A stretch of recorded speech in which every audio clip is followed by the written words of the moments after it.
Bonjour, aujourd'hui je veux te parler d'un terme qu'on utilise beaucoup dans le monde des chevaux, dans le monde de l'équitation. On utilise beaucoup le terme désensibiliser. Puis désensibiliser, ça veut dire habituer le cheval à ne pas réagir de peur, à ne pas être réactif, à ne pas avoir envie de se sauver ou de se battre pour assurer sa survie face à des choses comme des mouvements autour de lui, des bruits, des choses qui touchent son corps et tout ça. Puis, je trouve ça intéressant de mettre en perspective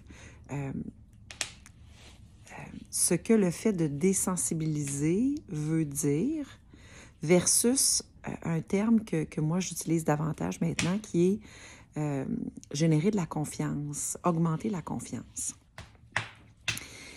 La façon dont ça se vit, le fait je trouve, de désensibiliser versus le fait de créer de la confiance chez le cheval face à ces bruits-là, ces mouvements-là, ces sensations-là, c'est le fait qu'on va interpeller un endroit complètement différent au niveau du système nerveux de l'animal. C'est-à-dire que souvent, quand on désensibilise, on cherche que le cheval accepte, souvent par l'immobilité.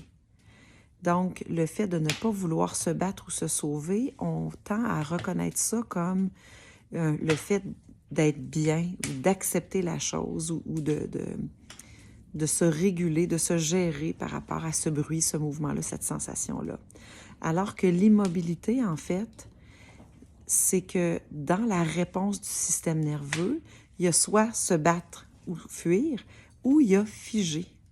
Donc, souvent, cette immobilité-là, elle est liée au fait, pas de ne pas être dans un système nerveux qui se sent menacé. Au contraire, c'est de se sentir tellement menacé que je vais ne pas bouger, je vais figer je vais attendre, dans le fond, que la menace parte, je vais figer. Et en contrepartie, quand on travaille sur générer de la confiance, on va rechercher des signaux complètement différents qui sont dans un espace qu'on appelle, au niveau de la théorie polyvagale, le vagal ventral. Donc, on va chercher des comportements de parasympathique chez le cheval, des signaux qui nous montrent qu'il est au calme. Et ça commence souvent aussi par une grande curiosité. Donc, bref, je ne rentrerai pas dans trop de détails aujourd'hui, mais je voulais juste mettre en lumière le fait que c'est un espace complètement différent, le fait de travailler la confiance ou d'augmenter la confiance chez le cheval versus le fait de désensibiliser. Pour moi, ça devient une distinction fondamentale parce que je ne veux pas qu'il apprenne au niveau de son système nerveux à figer. Parce que quand je lui apprends à figer, je l'amène dans un espace où il est quand même en mode survie. Donc, où ça a quand même des impacts sur lui, sur son expérience de son environnement, son rapport à son environnement et aussi sa santé. Parce que d'être dans un espace de survie au niveau de son système nerveux, ça a un impact sur sa santé. Et je veux juste, en vous nommant tout ça, faire le parallèle avec l'humain. C'est la même chose chez l'humain. Les parallèles sont grands entre les chevaux et les humains. Et le fait d'observer ou de reconnaître où est-ce que le cheval est dans son système nerveux, ça permet de vivre la relation, l'expérience avec lui de façon complètement différente. Et le fait de conscientiser tout ça, ça fait en sorte aussi qu'on devient conscient de ça dans nos relations avec les humains. On devient intéressé à comprendre, bien, l'humain qui est devant moi, il est où dans son système nerveux actuellement? Qu'est-ce que je perçois de lui?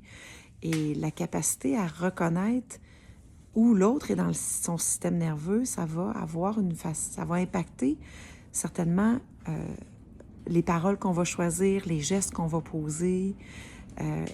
Et le fait d'offrir ça à l'autre, ça implique qu'on accepte aussi de se l'offrir à nous. Donc, on est aussi dans le processus de reconnaître, bien, si je suis en mesure de reconnaître ça chez l'autre, c'est que je suis aussi en mesure de le reconnaître chez moi.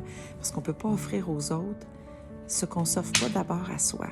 Donc, c'est ce que je voulais prendre quelques minutes à mettre en lumière aujourd'hui, que ça puisse à la fois bénéficier dans la relation avec le cheval et que ça puisse aussi bénéficier dans nos relations humaines. c'est tout ça que les chevaux mettent en perspective et que je trouve beau et grand et que j'ai envie de partager avec vous. Donc voilà, belle journée!